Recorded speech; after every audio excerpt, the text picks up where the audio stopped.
soft throne to Dr. Shrinker. Buckle up. Things are about to get heavy. This is the Metal Podcast. Let's rock and roll.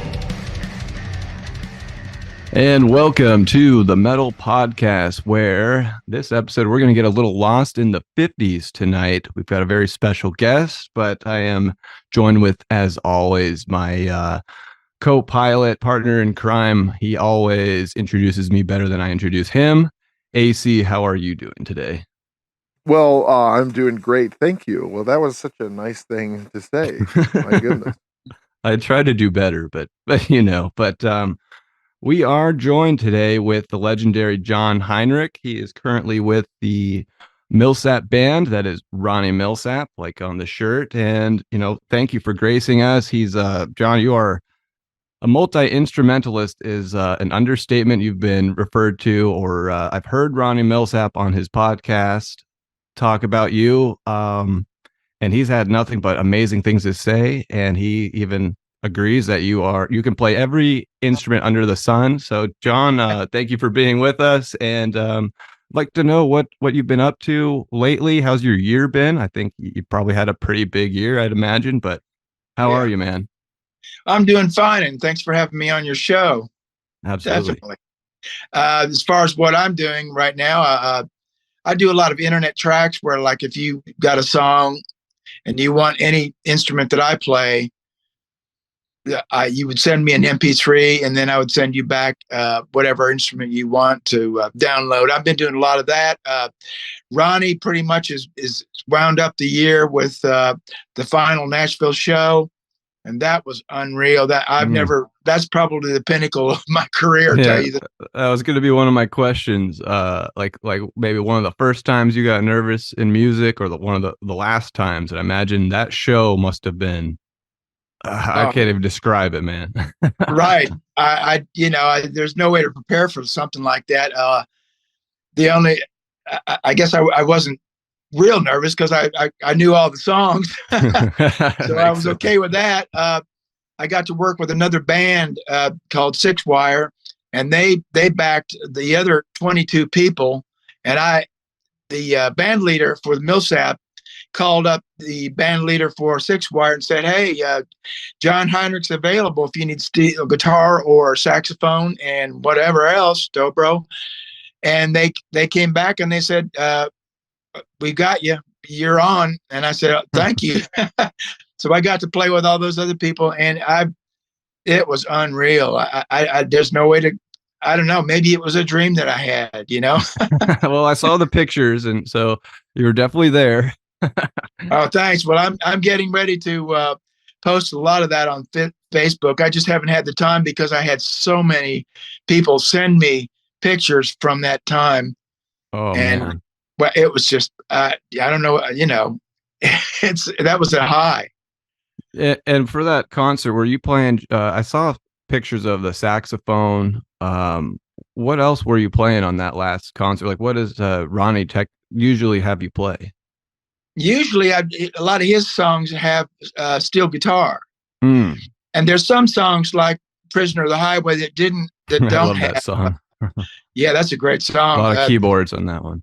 Yeah, and there's no steel on it on the record, but I mean, I pushed my way in as far as I could, and I got a little bit in there. But when you're in that kind of a situation, you just do support, really, rather than step out with anything. Right. So AC, what could you tell us about Ronnie Milsap?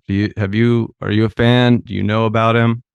I didn't know who he was when you first brought him up to me. I was thinking Jeff Healey, who was the blind guitar player who was in the movie Roadhouse. That's who I thought you were talking about. I'm like, oh yeah, I remember that guy. You're like, no, that's not at all who I'm talking about. That guy's not even alive anymore. Like, oh, okay, well, shoot. No, I didn't know anything about him, and it's one of those things where he's not like a guy who's playing at like the Outback Steakhouse where he's has a small niche audience. So it's like he's a big deal. Right. Yes.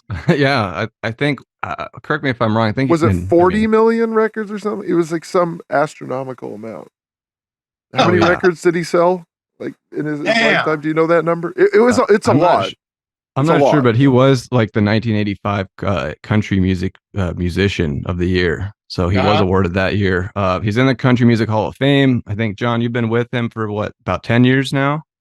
Going on That's 10 years. Yeah. Going on 10 years. Are you on any of his albums too? Or are you a live player? I got on the duets album because he wasn't really cutting a lot of stuff, before, I guess what was that duets. I think that was before COVID. And I got on There Ain't No Getting Over Me with Casey Musgrave. Okay. I got on that cut. And there's also some things that I played that they used behind Stranger in My House, and also Smoky Mountain Rain. Mm. Well, Mhm. country music is probably the genre we have covered the least on this show, and it almost feels like it's kind of like a parallel society to the music industry in general, because it's like, there's music that people like, and then there's country, where like country it's like people that like country pretty much only like country, and it's huge. It's not like people that like dubstep that only like dubstep. No, like people that like dubstep like this and that and whatever. I mean, I don't care about anyone that likes dubstep, but people that like country, it's a huge thing. Like there's no dubstep Hall of Fame. Like I'm sure now there's like a hip hop Hall of Fame. They're starting to do that, but like the country music Rock has and been roll. big since forever. Like everyone forgets that Johnny Cash is a country musician. Right. Oh, yeah. He started a lot of that.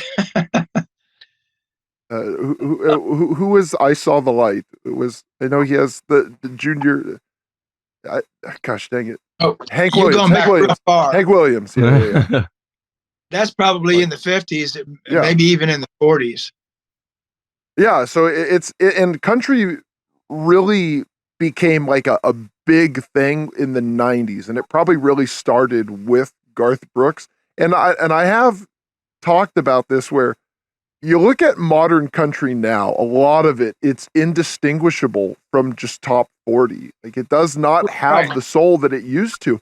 And who was the girl that did I think the album was called Breathe. It wasn't Shania Twain, Faith Hill. Faith Hill, yeah. That's where I think that was the actual decline of country, because I was with a friend, like we were driving somewhere and he put that on, and he was a guy that only likes country, and I was like, I thought you only liked country. He's like, no, this is Faith Hill. Like, is this country? It's like, this isn't like R&B. This isn't Salt and Pepper. Like, what is? Oh, God. Right. Yeah, people trying to establish other kind of genres, but they're in another genre kind of like thing. Yeah, that's a hard pill to take sometimes. Yeah, because I grew up listening to that stuff because that's what my parents liked. Because Right. it was just popular at the time, and I hated it. And then Right. as I got older, I discovered, like, that's not country. I once heard Rob Zombie say, that's not country, that's just pop for rednecks. Right. And when I discovered actual country, I'm like, oh, this is actually good. Like I love real country. I love Mhm. that, like American, almost, I don't want to call it rock, but it's kind of like this mix between blues and rock Right. with just that Southern flair. Right. Yeah. Like George I agree. Strait is the king. He is great, man. Yeah. I love his stuff too. Gosh. But And when I joined the band with Milsap, I mean, they were talking like 40 number one hits, and I thought, yeah, right, that just sounds like promotion to me. And then when we went through the rehearsals on that stuff, I'm going, yeah, I remember that. It's unreal. But I mean, George Strait there, yeah, he's still going. Oh yeah, I think he's the only artist, or maybe the only country artist, but he was like the only artist to have a number one hit in every decade that he played. Right. Yeah, and I don't know if that's Wow. the only country artist or if he's the only, like, the artist, but it's still like that's a pretty big title. I think he might be. I'd have to look that up. But I think he is the only one. Yeah. And that is a feat. And a lot of that country stuff in the 90s is cheesy. Like the ultimate in like cringe is Achy Breaky Heart. Oh man. I remember that. I remember when he came down to the stock. I used to play at the Stockyard here in Nashville, and what was the guy that's name that sang that? I mean, Billy Ray Cyrus. Billy Ray. Yeah, he came down. Famous He was a really nice guy and everything like that. He didn't say hardly anything, but yeah, that song. I mean, that to me that was like the '60s with the what I can't remember what they called those songs. Not the peppermint stuff, but I'll think of it here in a minute. Bubblegum? But yeah, what? Bubblegum? Yeah, bubblegum music. Yeah.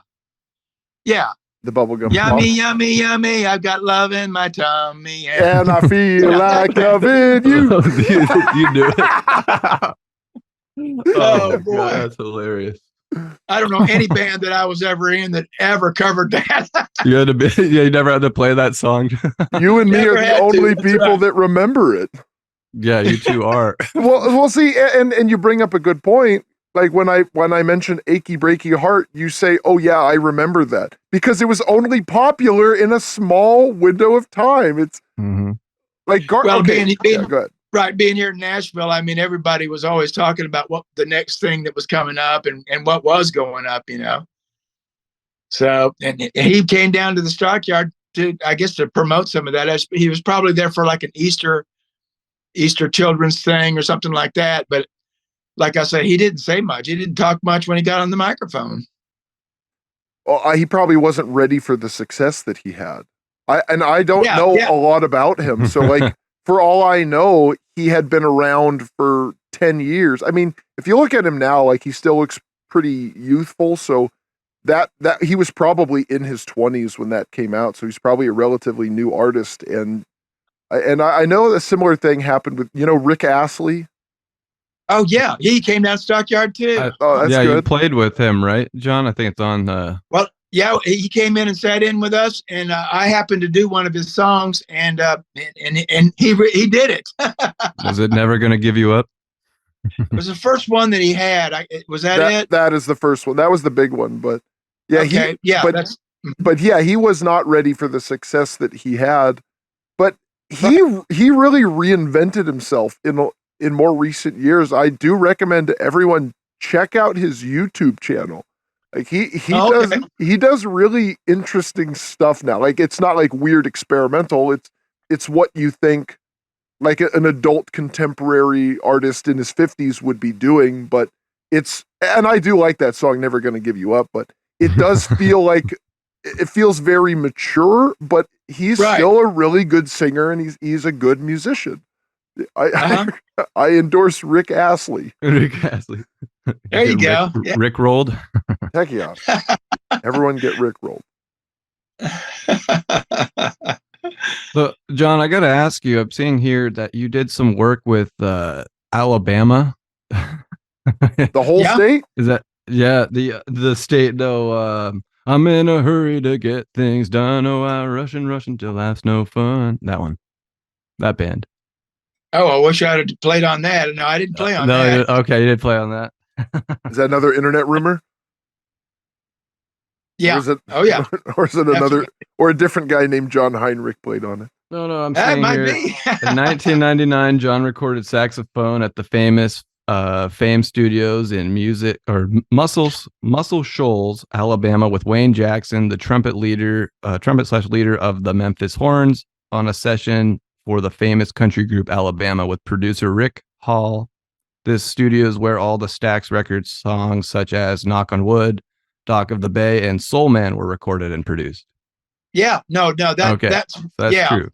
Wayne didn't tell me what we were going down to do down at, and I didn't know anything about Fame. He blindfolded you, handcuffed you through in a van. Yeah, man. But after we did everything, and we were driving back, then he told me what happened all the stuff that happened down there. I thought, damn, you got to be kidding me. Aretha Franklin and all those people down there, and Otis Redding. I mean, damn, unreal. How So many? you were working with all of them? Yeah, how many people Well, do you think you've worked with? They Like, as far as pulled like us big in. names. We did overdubs on that particular track. That's what that was. But they were there at the studio, but I didn't see them while they were there because they weren't in the control room. You know, they weren't recording. They'd already done their part, and we were just adding stuff on. Okay. Uh-huh. How many people would you say you worked with? I mean, I know we're gonna get into. I mean, I'll say you've worked with. I've seen pictures of. This is not just you've worked with. Like I've seen pictures of you playing. So with Barry Gibb, of the Bee Gees, Yep. Percy Sledge, Wayne Jackson, Jimmy Dean. I see a picture of Ivana Trump and you, Jimmy C. Newman, Yep. Kix Brooks. Now, also, I mean, and to clarify, Jimmy Dean, the sausage guy, not the rebel without a cause. Right. Yeah, not James Dean. Okay. Yeah. Right. Yeah, so John's got the connections. Yep. I'm down to Stockyard when I was playing down there again. Everybody and their brother came through there. Everybody. And who's the guy for Led Zeppelin, the lead singer? Robert Plant. Robert Plant. When he came guitar down player. You heard me almost mess that up. there, when he came into the Stockyard, we asked him what he wanted to hear because we did rock too and stuff like that. We did a lot of different genres, but he said, "I want to hear country music." I said, "Okay." And we tried to get him up, but he wouldn't get up. He wouldn't get up and sing with us. But I met a lot of different people down there. A lot of people. Robert Plant was not imagine. much of a singer outside of the studio, if you've ever seen those live performances of him. But a lot of Led Zeppelin, you can hear the country influence in their early stuff. Oh yeah. Yep. Like I was playing bass when they came out. Yeah, and it is weird that there was an era where the biggest bands in the world were Led Zeppelin and Black Sabbath. Black Sabbath, that's right. Like that. Smoke on the Water. No, that's Deep Purple. Different color. Oh, okay. Well, that was another big band at the time. Like that.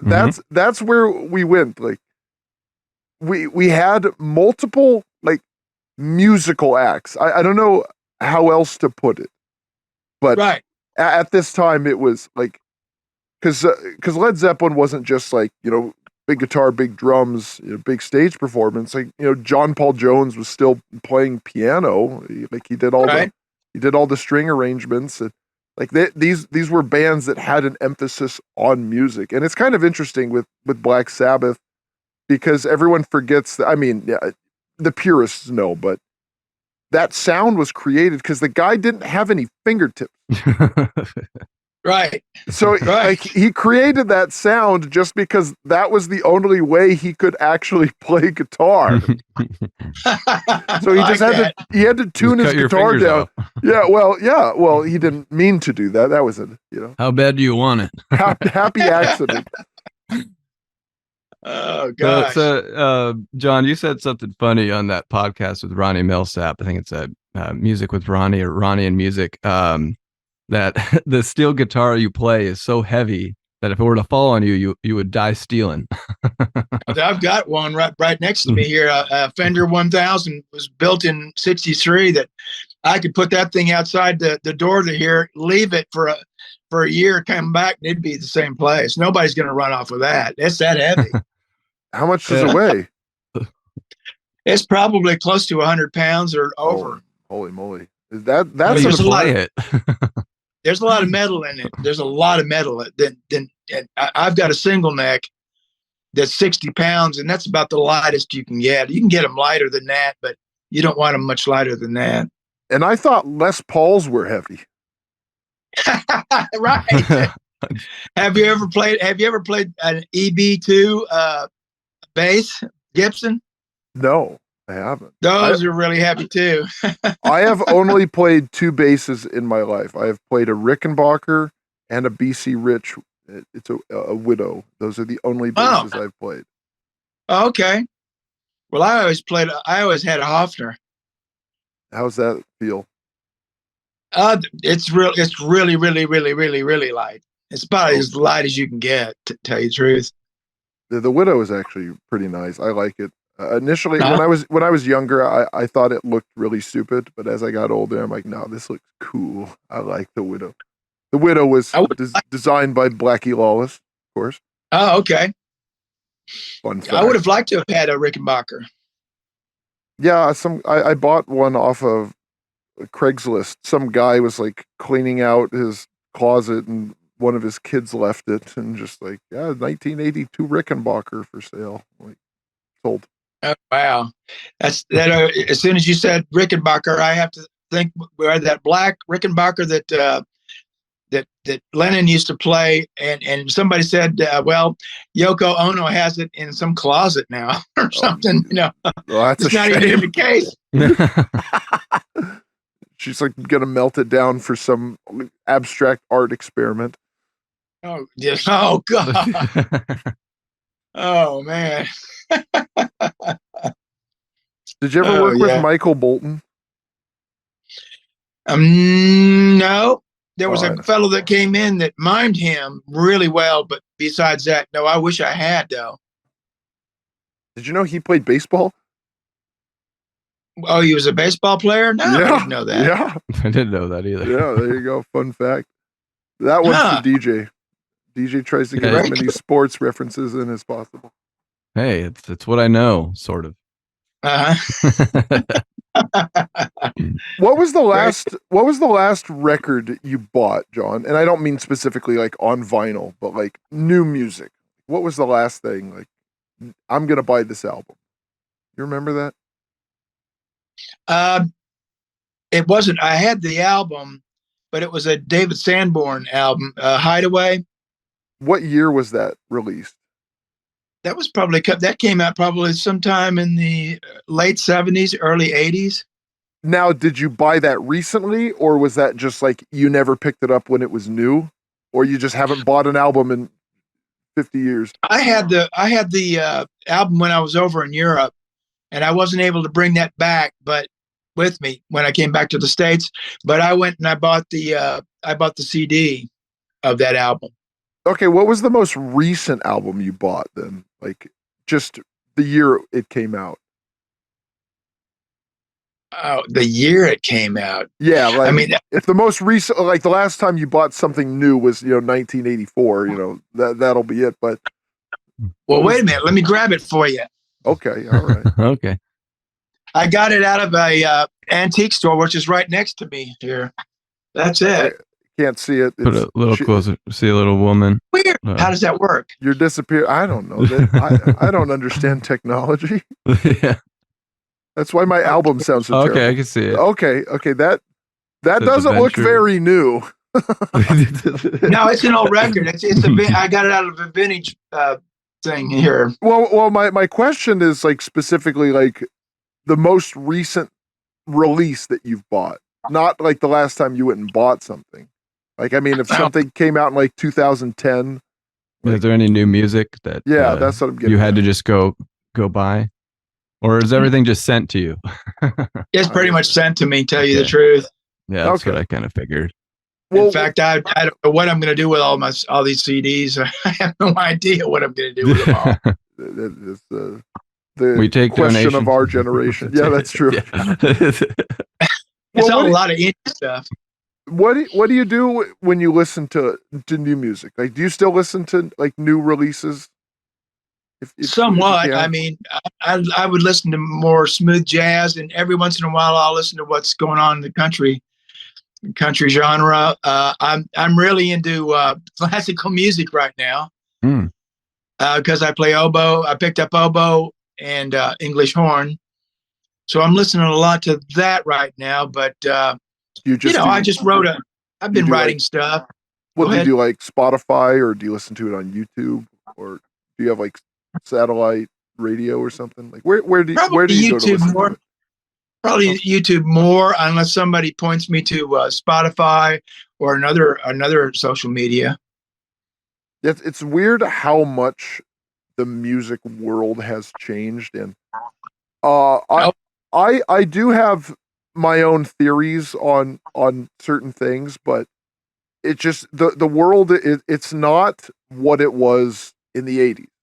Like that was probably the peak of actual music. Yeah. Because I have in front of me a list of all of the top 100 Billboard hits from the 80s. And obviously, I'm not going to read 100 of them. 1,000 because there's 10 years in the 80s. Oh, that's true. But just going through it, just 1980 alone, the songs don't matter because the songs. I'm just going through the artists. Captain and Tennille, Blondie, Diana Ross, Pink Floyd, Billy Joel, Queen, Michael Jackson, Paul McCartney, Elton John, Olivia Newton-John, Air Supply, Christopher Cross, Smokey Robinson, Rupert Holmes, The Spinners, Bette Midler, Lips Inc., Rolling Stones, Ambrosia, Barbra Streisand, Kenny Rogers, Dr. Hook, Robbie Dupree, Terry DeSario, KC, The Manhattans, Dan Fogelberg, SOS Band, Eddie Rabbitt, George Benson, Pointer Sisters, Stevie Wonder, Kool and the Gang, Gary Newman, Andy Gibb, Billy Preston, and Sarita. So that's the top. That's in the top 40 of just 1980 alone. This great. That level of variety does not exist anymore in pop music. It does not. Like, and the reason that I brought up Led Zeppelin and Black Sabbath is those were the biggest bands at the time, and right below them, and it's just because those bands were coming up, was Van Halen, Kiss, Judas Priest, Iron Maiden.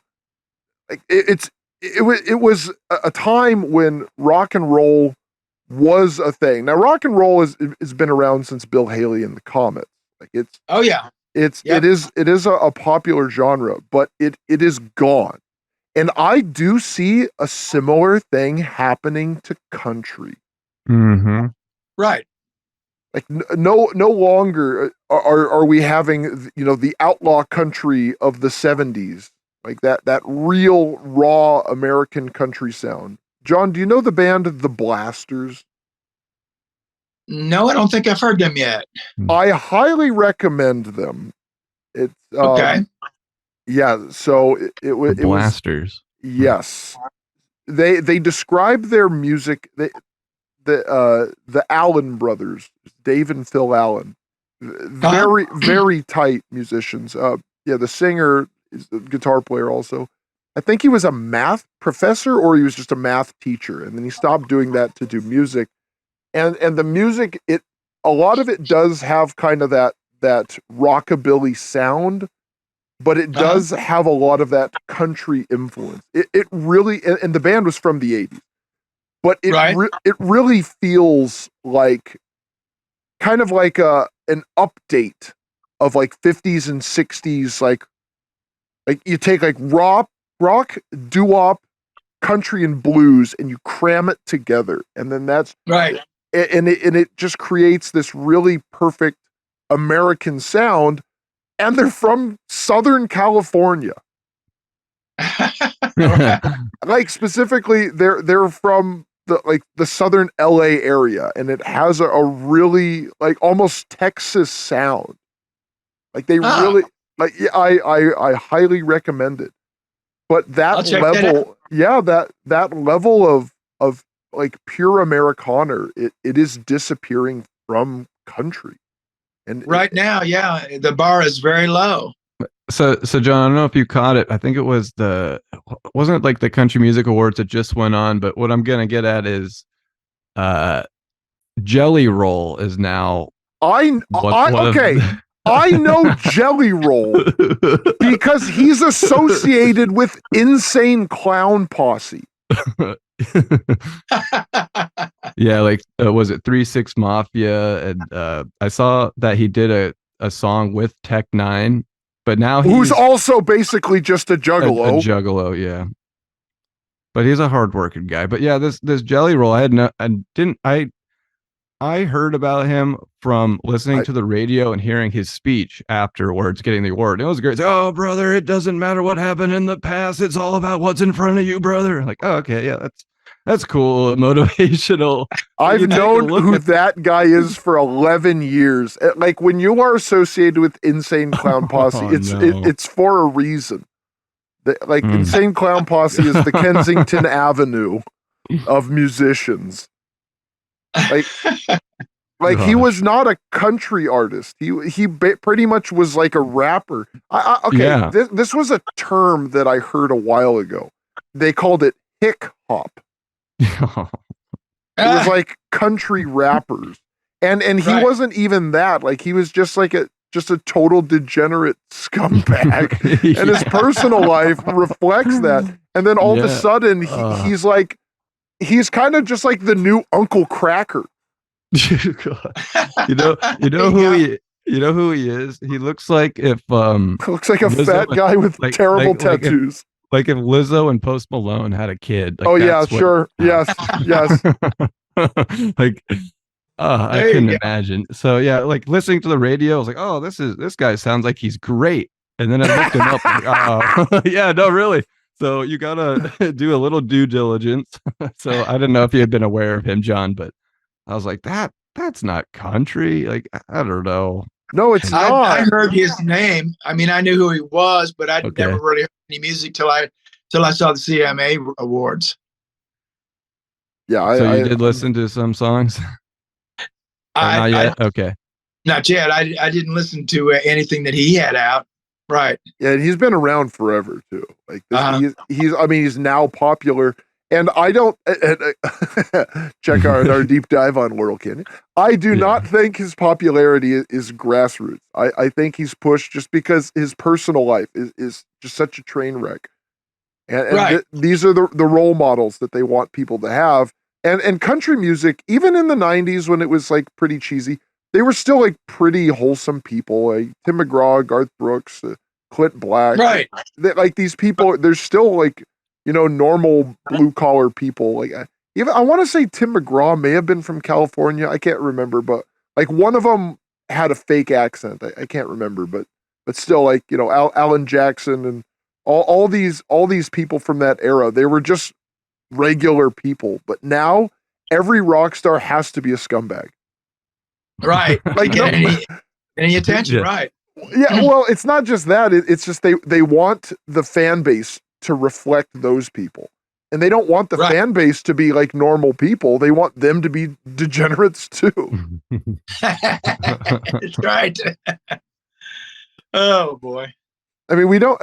When was the last time gospel music had been on the top 40? Wow. I mean, I know there's a lot of that.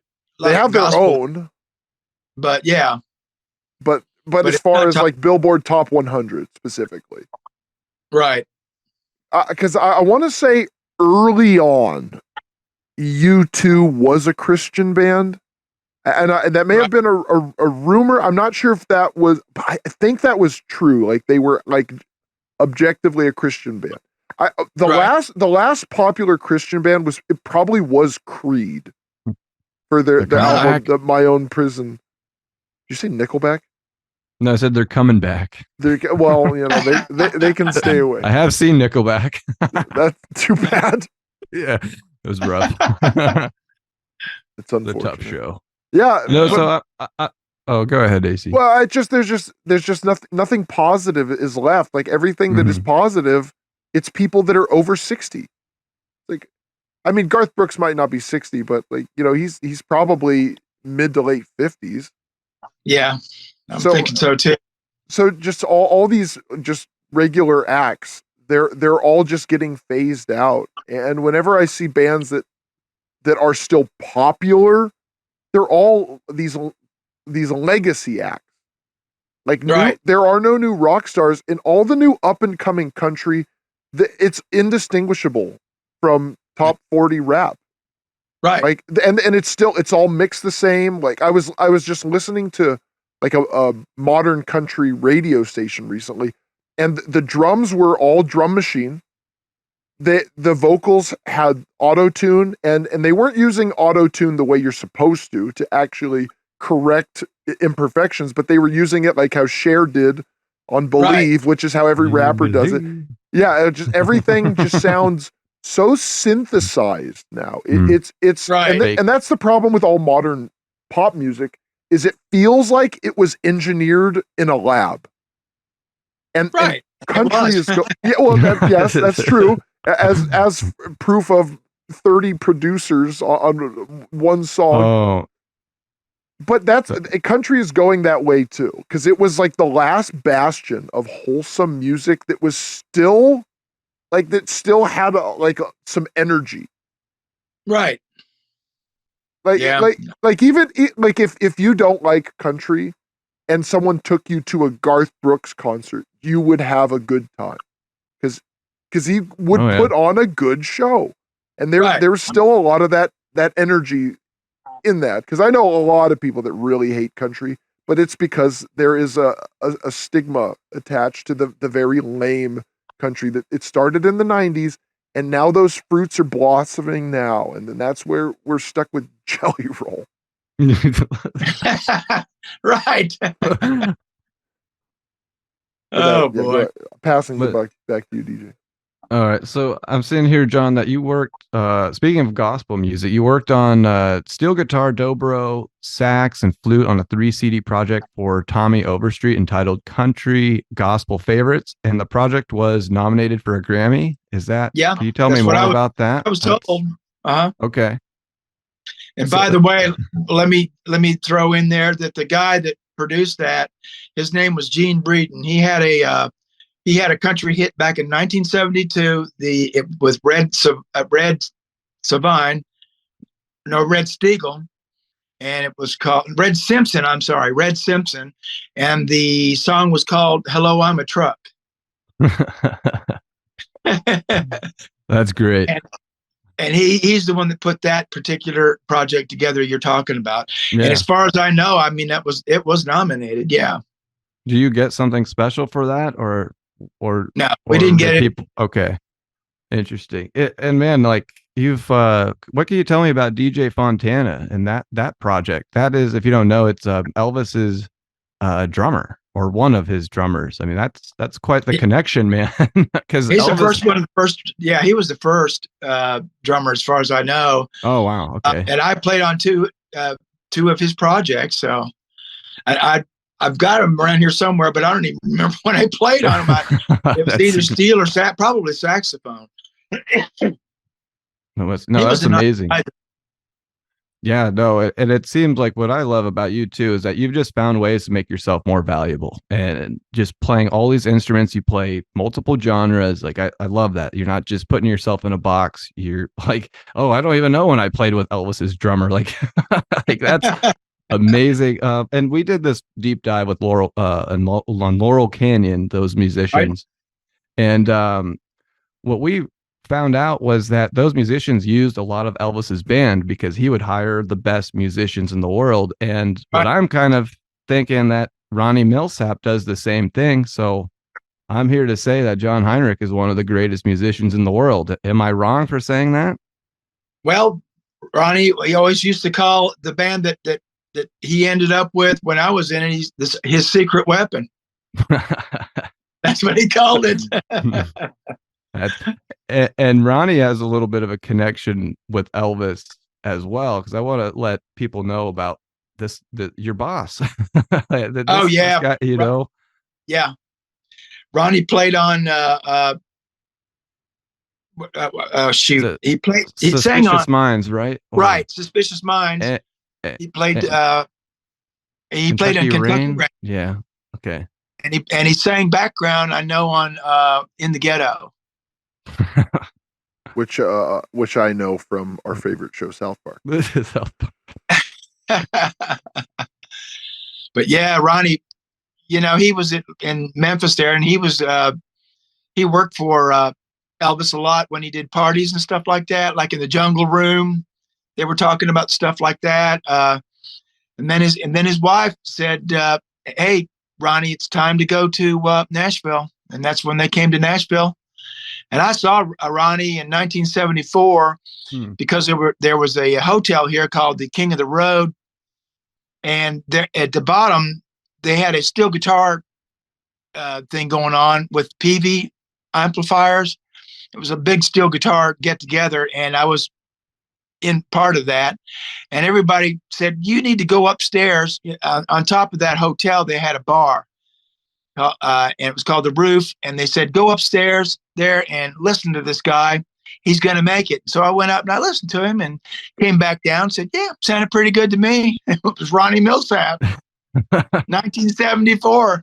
And then fast forward almost 40 years later, you're playing in his band. Well, number one, I was skipped a little. In 1992, I tried out for his band, but I tried out just as a saxophone player, and he only had 3 songs for saxophone. So I realized before I even went to the audition that it wasn't gonna happen. But it's good to go out and do stuff like that. Sure. But when it really happened, it kind of happened kind of a weird way, because I was playing in the studio with the band at one time on a project, but nobody told me they were Ronnie Milsap's band. So they knew who I. You keep getting blindfolded, man, and they take you that's out. Exactly what happened. They called me up. The band leader called me up. I was playing in a horn section at BB King's here in Nashville with a black band, and I was just loving it. And I got a call from Ronnie Milsap's band leader, Jamie Brantley, and he said, "You want to join?" I said, "Well, let's check it out." So he said, "Okay, we'll meet over at my house, and you'll talk to Ronnie," and that's how it happened.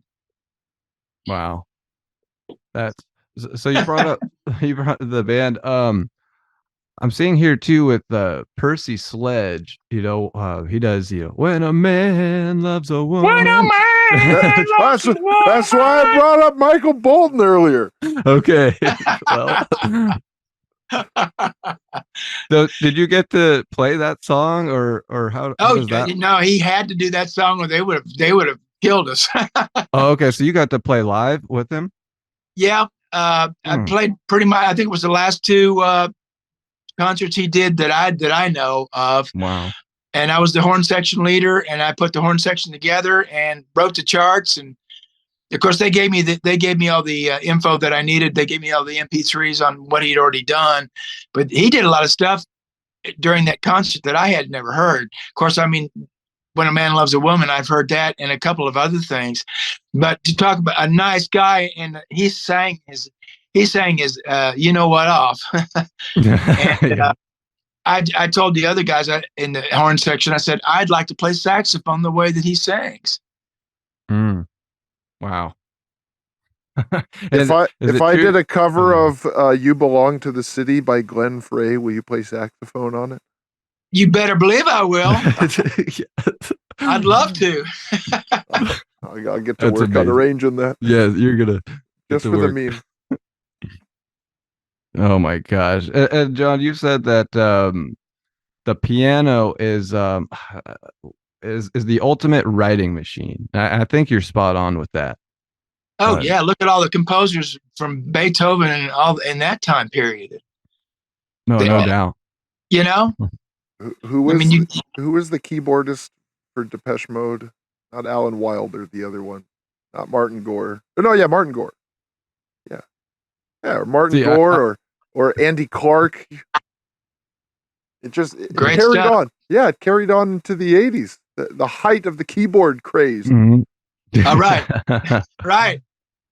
So AC likes to bring up Depeche Mode in almost every episode, and I like to bring up sports. And I see, John, that you were, correct me if I'm wrong, you were kind of featured on a Hank Williams Jr.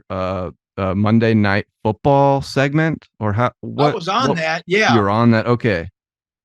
But the clip happened so quick. You just had I saw it in a blink of an eye, basically. Okay. Man, how cool is that? I mean, that's there's a lot of eyes, even though it's quick. Right. Of course, I was also in a Taylor Swift. Oh no. And I know where I was because it was even faster than that, the other clip. Oh my gosh. You have to know what you're looking for. Yep. Did you play on Hank Williams Jr.'s song Canyonero from The Simpsons? No, I sure didn't. That's too bad. Let me tell you how I got the job, though, because you'll like that story. The steel guitar player and the drummer were coming into the stockyard, and they said the saxophone player's getting ready he's probably going to take off sometime, and we just want to see if you'd be interested in doing it. So I said, well, sure, just let me know. So about a year went by, and I got a call from the band leader for Eddie Long, I think was a band leader, the steel guitar player, and he said, well, do you want to join the band? And they were in Biloxi, Mississippi. And I said, well, sure. Why not? And he said, well, get tickets to the flight down to Shreveport. That's the next place. And you can join the band for this tour. And that was the Lone Wolf tour in 92. Mm. So I said, well, what happened to the other guy? And they said, well, we stopped by his house in Memphis to pick him up for the tour, and his girlfriend answered the door and said he's not going. So that's how I got that. Well, did she hurt him? What happened? He was found dead 3 days later. Yeah. She's now serving 3 life sentences. He was gonna have too much fun on the road. Apparently, was that a good time? That was when I flew down to Shreveport, and I got there to the venue, and it was a big arena, and the back of the stage manager said they're out to eat right now. They'll be right back. So about 15 minutes later, the band came back, and I just talked with the guys that got me in the band, and then the other guy that played baritone saxophone. I asked him, I said, well, is there any charts or what are we going to do? He said, just follow me. So we walked out on stage, and they said, okay.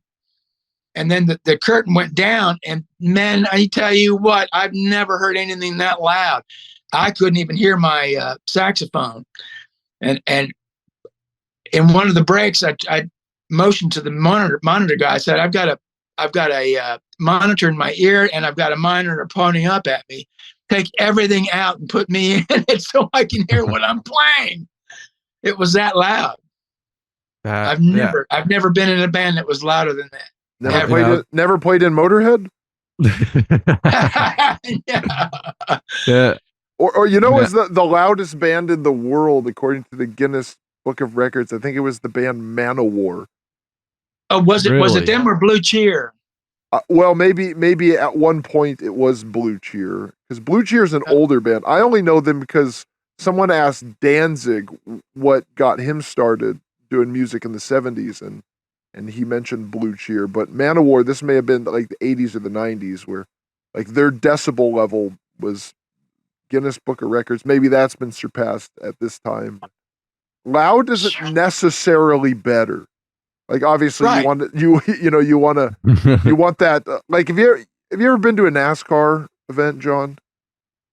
I've been close to them, pretty close to them. Yeah, I don't think I've ever been. Well, maybe I have been. Yeah, it's just been a while back though. Yeah, just like you're watching it on TV, it's not as exciting. Like it's just people driving. But when you see it up close, like you hear the engine roar, and like you just feel the flames like from the engine. Well, not the actual flames, but the exhaust. Like you feel it, and it feels very impressive, and it's powerful. Right. And so like when you hear a live like loud band, like oh wow, like this feels big. But when it's too loud, it's like okay, I now like my ears hurt, and I'm not having fun. It's like having spicy food. Like at a certain point, like this is just torture. Like it's right, like a little spice, but it's so much that like okay, I'm gonna lay out in the rain for 3 hours, my mouth open. This is terrible. Well, I've been around jet engines and stuff like that, and that's a pretty high decibel thing. But this was a lot louder than that. I mean, I could feel pressure in my ears. Mm. Yeah, that's not comfortable. I don't like that. Me neither. Yes, especially when you're trying to play, because that was I was gonna ask you, John, about like, have you ever had something happen? Because earlier this week, I'd been battling kind of like an ear infection, where like I felt like my ear was like on the ground, like it just like it affects like your mood, but like to play an instrument that you got to hear and kind of have a feeling for with the sax and all the other instruments you play. I mean, what do you do? I know it's some people have to deal with much worse instances, I guess, so to speak, for lack of a better term. But I mean, not being able to hear or see what you're doing can kind of make it a little tougher, I would imagine. So I guess you kind of answered with that Hank Williams Jr. show, how loud it was, not being able to play. Does it affect your playing? Oh yeah, definitely. And I think the answer to all that has been the in-ears thing. Okay. Then you can turn yourself up as loud as you want. If you want to blow your head out, go ahead. But I could never do that, Yeah, my ears are ringing now. Yeah, when I was playing in bands and I was a drummer, I would have to actually put like headphones, or what do you call earplugs in, so it wouldn't destroy my ears. And now it's like the opposite, making it louder or so that you could hear yourself. Right. Unreal. It's too loud. You need to be able to hear. Right. Because at a certain point, when it's too loud, it just sounds like. Right. Yeah. Right. Anything. Well, we are approaching the hour, and this is something like we will tell this story very soon. We were going to have a guest last week, and he flipped out, and we will tell the story in excruciating detail.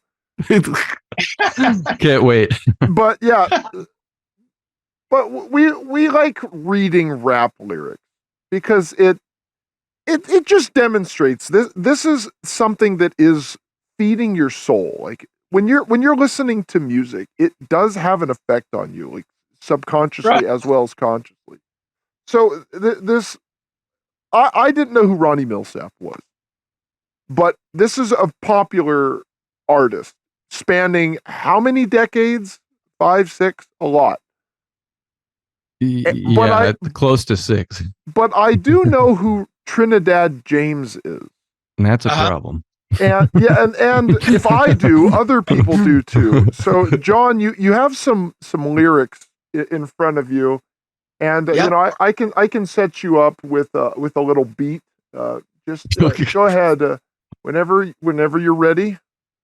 Okay, I'm at it. All right, here we go.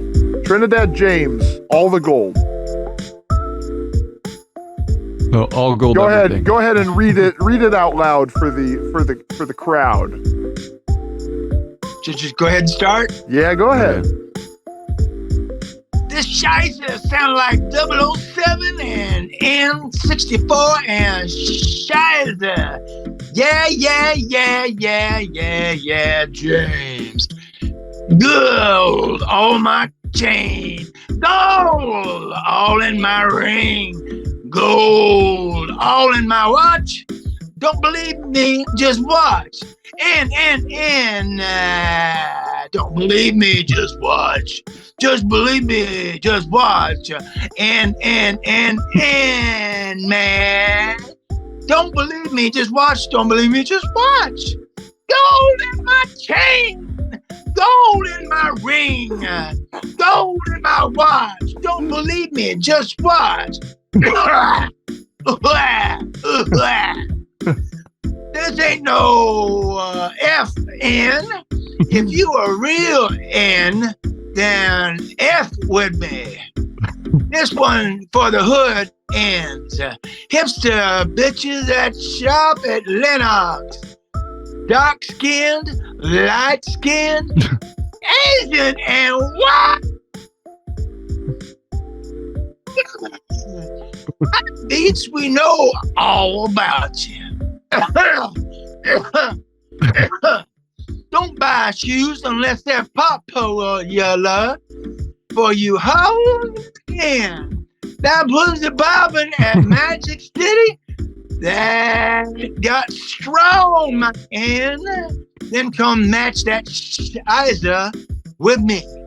Smoking pot mid-mind end, then don't pass that end to me. That's one of my ends. My bitches about money, cash out. Gotta love Chelsea Bridge. Them bad hoes and onyx, I don't know them in action. So don't tell me who telling. This one got them colleges.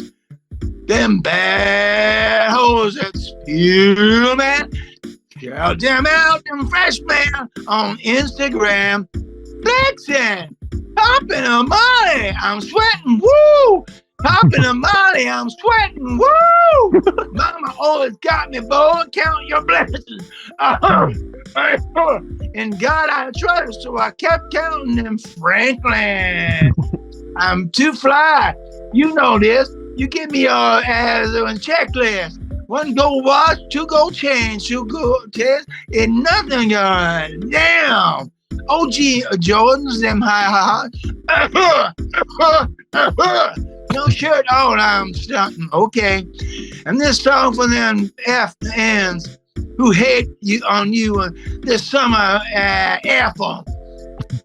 Talk shies behind your back, but you won't say shies in public. So F them, F them, F them, F them.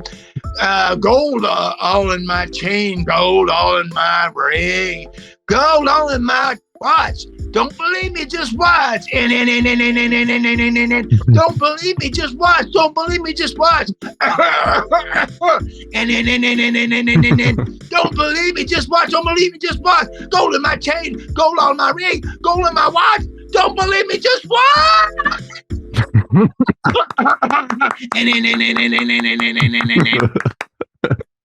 And that, Fantastic. and that was All Gold Everything as covered by John Heinrich. Good flow there. Yeah, that was good. We might have a new some new tracks headed your way to play on. There you go. Well, put that one on your next record. Add that to Spotify. Yeah. Definitely sounded better than the original. Yes. Well, so here's the weird thing about that. You reading that, it almost seems like a parody, but it is meant to be taken seriously. Like right. it seems like something someone would write to make fun of the genre. But that's the level that rap is at now, where it's so stupid. And it is poison for the soul. Like it's not just like candy.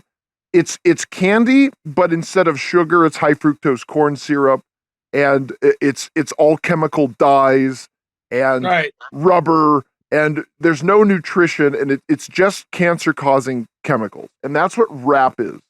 Where like take something like I don't know. Cancer.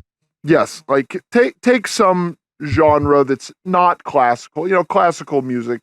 We'll call it like a tomahawk steak. Yeah, where like and country music is like lasagna. Right. So it's still a little bit of comfort food, but there's actual nutrition.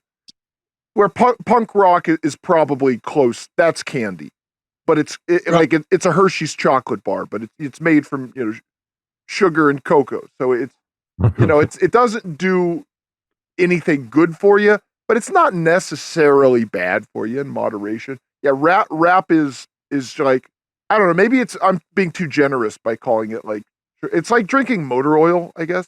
It's rat poison. Yeah, that's pretty much what it is. And DJ, do you want to read some Ronnie Milsap lyrics just to contrast? Like this is, we got a little bit of a. Yeah, I think it's important. So I'm going to read some. It's my favorite Ronnie Milsap song. It's Smoky Mountain Rain. I thumbed my way from LA back to Knoxville. I found out those bright lights ain't where I belong. From a phone booth in the rain, I called to tell her I've had a change of dreams. I'm coming home. But tears filled my eyes when I found out she was gone. Smoky Mountain rain keeps on falling. And the piano cracks. Keep on calling her name. Smoky Mountain Rain. I'll keep on searching. I can't go on hurting this way. She's somewhere in the Smoky Mountain Rain. I waved a diesel down outside a cafe.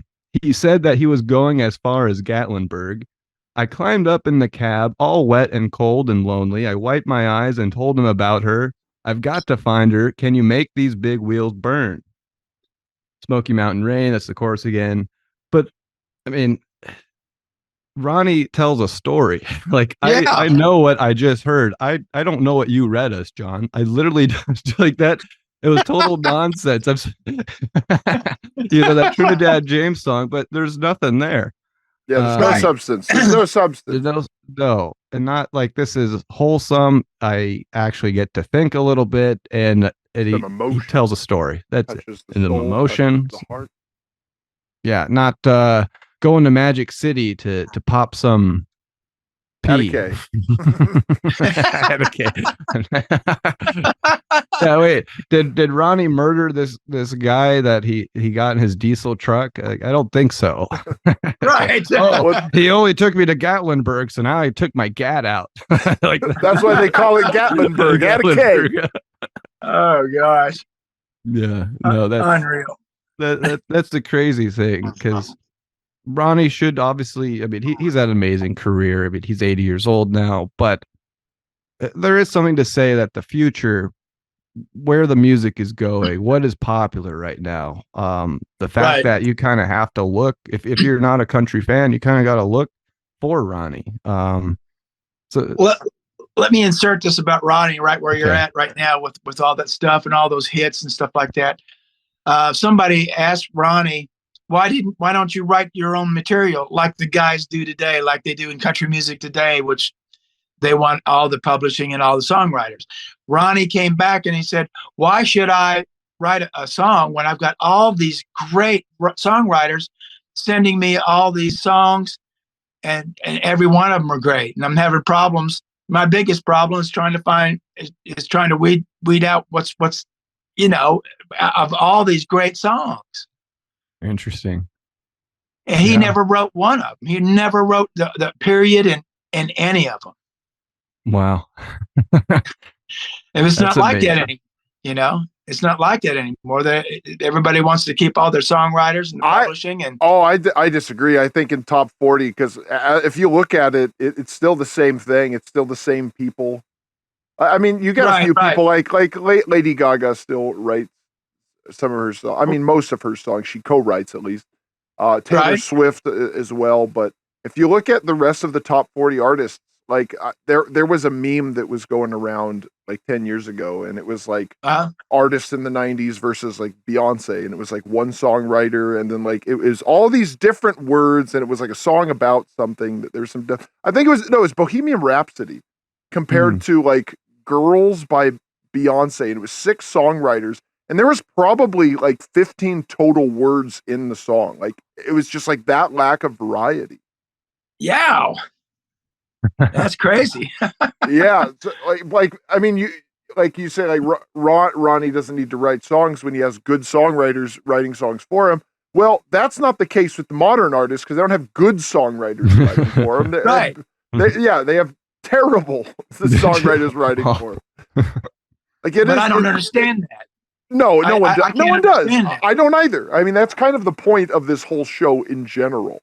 Is we are trying to deconstruct the destruction of music. Like music has been destroyed as a cultural landmark of society. Like it's worse than McDonald's, but it is that level of fast food assembly. It's the cheapest ingredients cobbled together to make something that resembles a burger, but when you eat it, you get no actual nutrition. Right. And then and because there's no nutrition in it, they're able to crank it out again, and you're still full. So you've taken the next one, and you keep doing it. And before you realize, instead of getting like diabetes, heart disease, and various cancers, you're just turned into a degenerate. Right. it's spiritual poison. Yeah. Like, instead of just the destruction of your body, it's the destruction of your soul. And that's pretty much what's happened to music. Like, I'm sure there's still artists out there that do work their butt off, and then they're actual like good musicians, but Yeah. it's few and far between. Yeah.